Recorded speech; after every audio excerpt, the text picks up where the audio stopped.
Fantastic. Well, thank you guys all so much for being here. First, I just want to thank, obviously, the Modern Eater, Colorado Potato, the Potato Festival for having me this year. I'm really excited to be here. So as Brian said, I'm going to be doing a talk about nutrition and how potatoes are actually good for your health as it relates to gut health, and then giving a quick demo on the potato salad, one of my recipes that we have some samples for you guys here today. So to get started, I'll give you guys a little bit of background about me. I know Brian touched on it briefly, but my name is Carley Smith. I'm also known as the Fairy Gutmother, and my focus is on using food as medicine to heal, emphasizing the gut.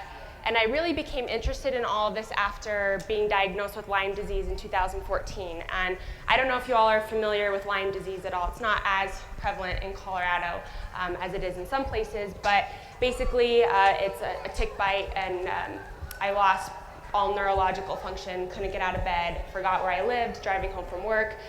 So pretty debilitating disease. And I went the whole antibiotics route initially. It felt like I was taking medications for my medications. They were doing more harm on my body than good. So I went off all of my own medications, started doing some research. And that's when I started learning about gut health. And your entire immune system is located in the gut. So I started implementing a gut healing protocol, and that's what reversed my symptoms. And I honestly just became so empowered in my health with the changes in my diet and lifestyle that I went back to school and studied nutrition and started Fairy Gutmother so that I could help spread this information with all of you.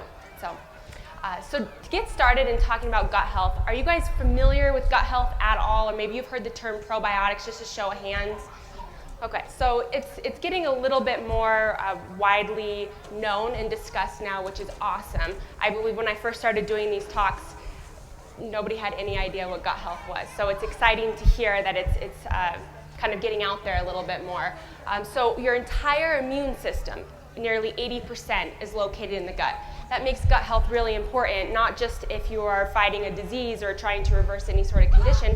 It should be the foundation for our health. So in talking about gut health, I break it down into a couple different ways. It's your gut lining, your gut barrier, and the gut flora. So we'll start by talking about our gut lining. The gut lining is as simple as, I like to use the analogy, it's like a garden hose. So you think about a garden hose, you want a nice healed and sealed lining. What happens when there's holes in the garden hose or kinks in the hose, there's water splurting out everywhere, and that becomes quite unpleasant. So that's the same thing going on in your gut. If you have holes in the gut lining, oftentimes referred to as leaky gut, which some of you might have heard, and that's where you have holes in the gut lining, a permeable gut lining, and you're getting toxins, undigested foods, all sorts of things are seeping into your system. This is where food allergies come from, food intolerances, a lot of autoimmune diseases start with that. So it's really important to have this nice healed and sealed lining. What causes the gut line to be leaky? A few different things. Stress. Stress is actually more damaging on the gut than junk food, and that is clinical research that states that. Medications, diet, all sorts of things impact the health of the gut. But one thing in particular is the microbiome, the flora, the collection of bacteria and fungi that are in the gut. And how they can create leaky gut or holes in the lining is that if they don't have what they like to eat to live on in the gut, they start eating away at the gut lining. So that leads me to the other part of gut health that I talk about, which is your gut flora. That's the bacteria, fungi, also known as microbiome, mycobiome. There's a lot of different words now that they're using interchangeably to describe the health of the gut.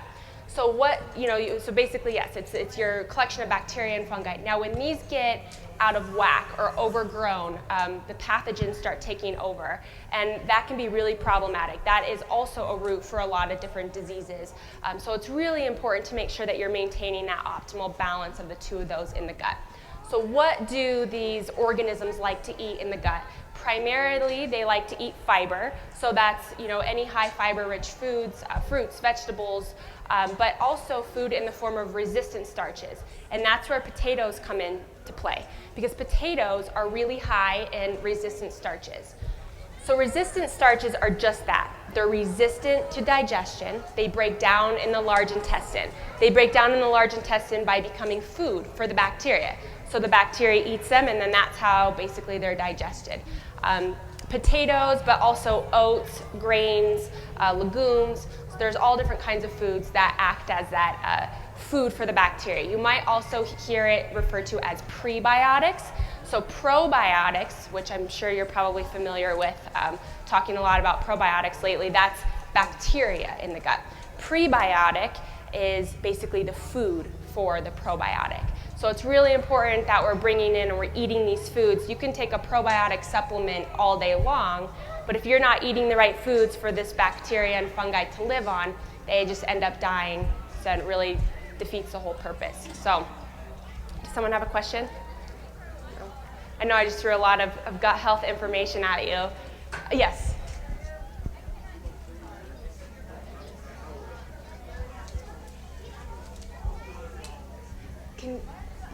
Can you repeat the question? Oh. But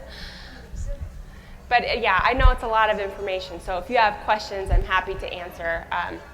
But yeah, so basically just to recap, a quick and dirty version of gut health. You've got your gut lining and your gut flora. You want a nice healed and sealed lining in the gut. One of the ways to do that is by making sure you have enough food for the bacteria to eat in the gut. And the bacteria like to eat resistant starches and fiber, and that's where potatoes come into play. So when you talk about potatoes, one of my favorite ways to prepare them so that it boosts the resistant starches in the gut is boil them first and then immediately cool them. So you can immediately cool them by placing them in an ice bath. You can toss them in the freezer for a little bit, put them in the refrigerator. They're going to already have resistant starches in them, but preparing them that way just helps boost that amount. So today I am making a potato salad for you guys. These potatoes that I've used have already been boiled and cooled, and then from there I use them in any different kind of recipe. So you can throw that in your potato salad, or you can use them to roast in the oven, make mashed potatoes, however you want to prepare them after you've done that. So what you're saying is yes. Boil them and then put them in the freezer and just let them stay in the freezer? And just to cool them enough. Oh, just to cool them. Exactly, yes. Unless... Could you repeat the question for it? I don't think the people... Oh, sorry, yes. So she just asked if you boil them and cool them and just leave them in the freezer. And if you want to prepare a large batch, certainly, and have them available for later on throughout the year, but if you are going to make a recipe, you just do that just to get them chilled, yes. And that's just one method. You could throw them in the refrigerator too, or fill a large pot up with ice water and put them in the ice water to cool them as well. What does the cooling do? Okay, so she asked what the cooling does, and so that's the process that helps to boost the resistant starches that are in the potatoes. Yeah, good question. Does anyone else have any other questions so far? So one great question I think is bacteria in your gut. Doesn't that sound strange? Like, is there good bacteria? Is there bad bacteria? What does that mean? Yeah, so we always are going to have good bacteria in the gut and bad bacteria. Good fungi and bad fungi. It's in all of us. So that's why it's really important to make sure that you are doing everything that you can to manage that balance, because at any given time, we do always have those pathogens in the body and they can easily proliferate and take over the gut. So yes, absolutely. Do you recommend leaving potato skins on or taking them off? I think it really depends on your recipe. Health benefit wise, I think it's important to leave them on as most as you can, but there is a lot of nutrients in the skins. But if it calls for the recipe and you don't want, you want to leave the skins out, you're still going to get the health benefits and the resistant starches. She asked if you could leave the potato skins on or off, or what I recommended. So yeah, certainly I don't think it's going to take away from a lot of the health benefits. So, okay, so I'll get started if there are no more questions. If you guys have questions, just pop your hand up at any time. But I'm going to demo how to make this potato salad recipe that I have. And part of the reason why the potato salad recipe that I'm making is a little bit of a healthier option is that I make my own homemade mayo. So does anyone else make their own homemade mayo? Okay, nice. It's incredibly easy to make, and I like making it. Also, you can use this as a base for your salad dressings. You can throw in some chipotle peppers and make a chipotle mayo for tacos, or a spread on sandwiches. There are so many different ways that you can utilize this recipe. So it's super simple to make. So I'll show you guys here. The first thing I like to do is take a room temperature egg. I always make sure that my eggs are farm fresh, so either buying an organic, local kind from the store, or maybe you have chickens of your own, or you know a local farm that has some. Those are always going to be your best quality. So I like to use room temperature because I feel like it allows the mayo to set up a little bit better. So this one is not quite room temperature yet, but we'll see what we can do if it sets up nicely. So we'll crack the egg in here, and then I add in a 1/4 cup of oil. So the oil that I'm using here today is this Colorado Mills sunflower oil. So this is a local oil. It's actually super high in health benefits. So there's this common misconception that sunflower oil is bad for you, but the way that they process the oil is it's high oleic sunflower oil, so it has a lot more health benefits in it as opposed to some of the other ones that are a little bit more heavily processed. It's a lot lower in the polyunsaturated fats, so higher health benefits that way. It's also very versatile. It has a very high smoke point, so you can use this for your high temperature cooking and frying. It's great for making pestos. It makes mayo. It makes really nice mayo. You can use it in salad dressings, all sorts of things. So this is one of my favorite oils to use. So they have the website, Colorado Mills Sunflower Oil, right now that you can buy it on. And I think they're trying to get into some stores. I don't know if they're in any stores right now. Yes, are they? Right, yeah. So it's just Colorado Mills Sunflower Oil, their website, and it should have all that information. I know you can for sure buy online though. Yes. Yes, they are located in Lamar. Yes, great point. Yes, so they make an awesome product. So basically, I just added 1/4 cup oil to a about room temperature egg, and then I just give this a little mix here on a low speed just to kind of blend it together. And then really slowly, I start adding about another cup of oil to it. Now, I like using a really light colored oil here. So some of the other oils I've used, you could use an olive oil, and you can use a avocado oil as well. But sometimes those you can taste the oil in the mayo. So I found that this to be the most neutral oil and is one with the most health benefits. You really want to avoid using hydrogenated oils like Crisco. That's just going to be super detrimental to the gut. Hydrogenated fats and oils are not gut healthy at all. So definitely try to stick to a little bit of a healthier oil. And then I just add this very slowly, and then I can kind of play around with the speed here as it kind of starts to emulsify. And I feel like the trick really is in the speed and how fast and slow that you add the oil. But definitely having the egg room temperature is a huge benefit, yes. I wanted to ask about olive oil. Is that, does it really have more health benefits than like vegetable oil? Yes, so absolutely. So she asked if olive oil had more health benefits than vegetable oil, and absolutely. So especially if you really want to make sure that you find like a more natural olive oil, one that's cold pressed, and that actually says 100%, olive oil, because a lot of times they're mixed with more of like a processed oil, and it just says olive oil on it. So if you can source where it comes from, maybe just do a little bit of reading to find out that it's a decent quality oil. But the vegetable oils tend to be a little bit more heavily processed, which is not as beneficial as a health as more of a natural oil. Yes, great question. So she asked, how about coconut oil? That's a great source for a saturated fat. It's great for high temperature cooking. There's a lot of health benefits in coconut oil, especially as it relates to the gut. It's antimicrobial, it's antifungal, so it's great to use in cooking. But again, coconut oil can sometimes have a little bit of the flavor, so it can be, if you like that. So that's why sometimes it's nice to have different oils and fats for different kinds of cooking. So as you can see, the mayo is really kind of starting to set up nicely. And so just gonna add the rest of this. If you do this at home and the mayo's runny, I would just recommend doing it a couple different times, because sometimes it's really hard to get it to set nicely. Don't get discouraged. It doesn't always set up as great, but if you put it in the refrigerator, it usually helps quite a bit. How long will it last? How long does the homemade mayo last? It lasts, for me, about a week. I've never had it in my fridge longer than that available, because I'm always using it and eating it, but I would say probably about a week or so, yeah. Makes a difference. Yes. But you can say, is that a slower speed or Yes. crank it up? Yes, so speed makes a difference. So a nice low and slow speed, but sometimes I play with it a little bit.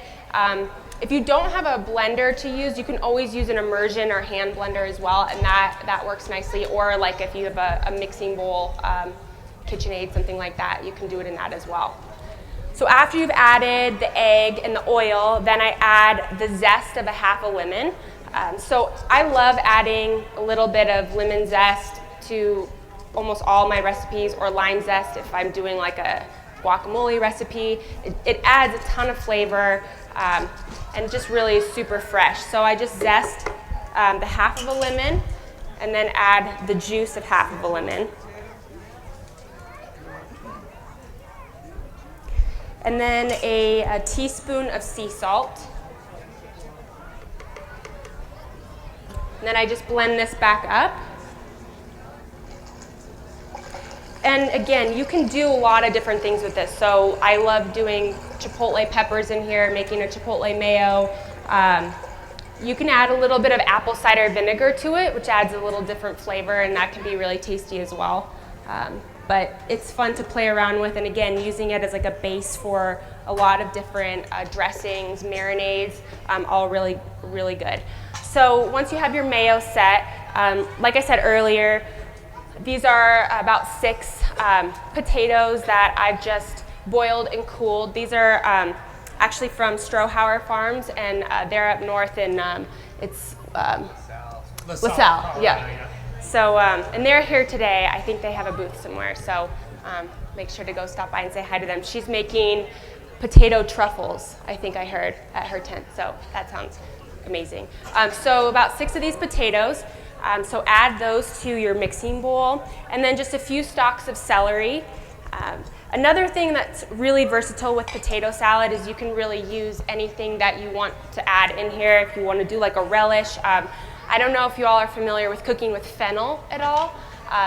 So fennel is this kind of funky looking vegetable that it's got the furry stems that look like dill almost, and then a bulb at the bottom. But fennel, the stalks of the fennel can be really delicious to add in a potato salad as well. And fennel is awesome for gut health. It really helps to just aid in digestion, soothe stomach aches, stomach cramps. You can even take like fennel seeds after you eat and just kind of chew on them. That can help to settle the stomach as well. So lots of different things that you can do here. Just adding in a little bit of diced red onion and a few tablespoons of dill.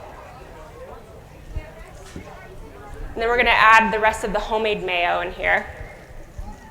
So it didn't set up as nicely as I had anticipated, but again, I think it really has to do with the temperature of the egg. It was pretty chilled. But for this potato salad, it doesn't really matter if it's too set up or not, but it still works well. So you add about a cup of that, and then you just give it a good mix until everything is nicely combined.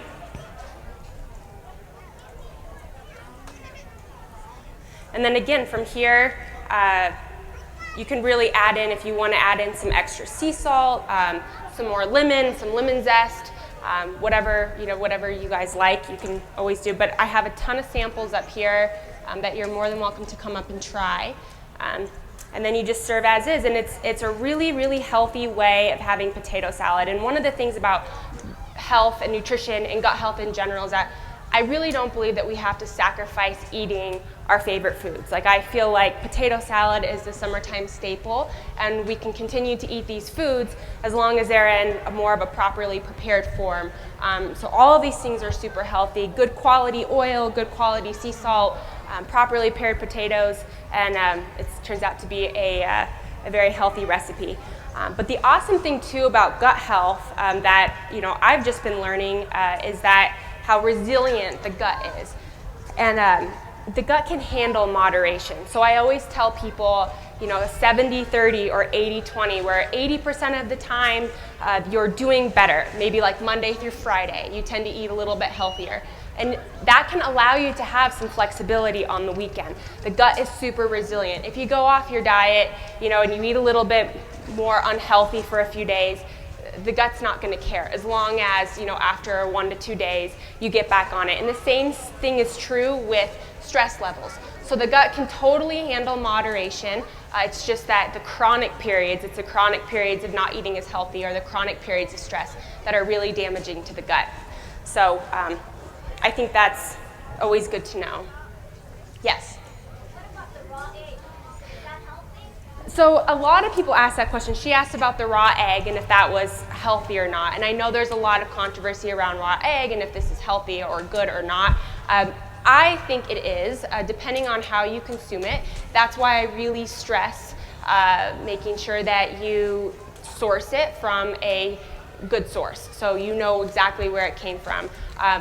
Good, humanely raised chickens, and a good environment, and that they're fed food that's natural to their habitat. They're free range, and they have a lot of health benefits in them. A lot of foods contain raw egg that I think we probably wouldn't even realize. I know it's in a lot of different ice creams as well. So I think just as long as you are committed to maintaining a higher standard and you're just really careful about how you use it, I think it's fine. In fact, in one of my gut healing protocol that I went on, it was called the GAPS diet. I don't know if you're familiar with it. It stands for Gut and Psychology Syndrome. And one of the recipes that we make is a smoothie, but it's made with raw egg. And I remember the first time I read this, all of the foods for gut health were completely foreign to me, and I thought there's no way that this can be good for you. But it actually helps to, cleanse your digestive system and support your bile production. So there's a lot of different benefits for that. It helps you break down fats. And it can actually be a little bit easier way to consume eggs. So people that have an egg allergy or an egg intolerance, if they start consuming them this way, in this form, generally they can lead up to having eggs like scrambled eggs or omelets or things like that, which is pretty interesting. Yes? Can you go ahead and make that same recipe using just pasteurized? Sure. So she asked me if you could make the same thing with egg whites, and yes. I don't know how well it turns out, it sets up. I think it's basically the same thing. Yes. The whole egg. Yes. Yes. Exactly. Yes. Is the raw egg the same taste as when it's fried? No, I don't feel like you can taste the egg in here at all. He asked if the raw egg was the same taste as a fried egg. No, you can't really taste the egg. It's more for the consistency. Well, I think if you're eating it raw, certainly you might be able to taste it, but when you blend it into something, it's pretty neutral. And if you want to come up and grab a sample and try it, you're obviously more than welcome to. And I think you'll notice that you can't really taste the egg in this recipe. But all of these recipes, so the potato salad recipe, the homemade mayo recipe, are available on my website. It's just fairygutmother.com. I have a bunch of recipes available, so all things centered around the gut and gut health. Carly, is there anything that we need to be careful with processed foods and gut health? Yes, so Brian asked if, what about processed foods and gut health? Absolutely. So when I talk about, moderation, that's, the gut can handle little bits of those foods, but definitely the more processed foods we eat, like I said, hydrogenated oils, high fructose corn syrup, all the processed foods are really detrimental to the gut. So you really want to make sure that if you don't consume them, and if you do, it's in moderation. Absolutely. Yes. Yes. Oh, sorry. What was that? So she asked what kinds of potatoes are better, and I don't think it really matters all that much. So, you know, if you have, yeah, I think it's basically of whatever kind you want. They all have that resistant starches in them. All right, let's give Carly a round of applause for being here.